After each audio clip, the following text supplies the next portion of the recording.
Gibahaan ang pipila ka bahin sa Metro Cebu human sa kusog nga pagbunok sa uwan kaganihang udto. Mandawi City lakip sab sa nakasinati niini sa pipila nila ka mga lugar. Aniya ang live report ni Nico Sereno. Nick? Yes, Luan, lakip ang Mandawi City sa nakasinati sa halapan nga pagbaha karong adlaw. Aminado hino ng mga opisyales nga kung itandi kaniadto doon na kuno'y kalambuan sa sitwasyon sa dakbayan. Sukad buntag pa lang na sinati ang pag-uwan-uwan sa dakong bahin sa Metro Cebu, lakip na sa Mandawi City. Padung udto na dihang nibundak ang kusog nga uwan. Daling nakabaha sa pipila ka lugar.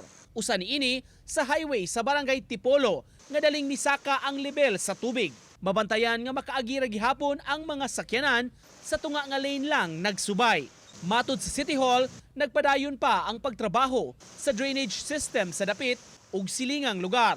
Matod sa mayor, 55% na nga natapos ang proyekto sa Tipolo. Hangyo man natong DP na kung mahimo within the year, masulbad na diha. Again, manage your expectation lang yun ta.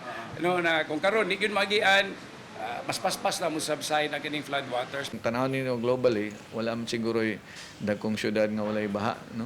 Kung uwan bisan pagaling mga first world cities. Ang importante ang management ba, dali siya mo drain o dili siya taas kayo nga dangerous sa safety. Pasado las 12 kaganihang udto, kinisab ang sitwasyon sa baha sa Maydan AS Fortuna nga matod sa mga opisyales, mubaha man gihapon apan mas dali kuno mahubas. Gihimug-atan sa syudad, padayon ang mga declogging operations nga gihimo aron mas maarang-arang ang suliran sa baha.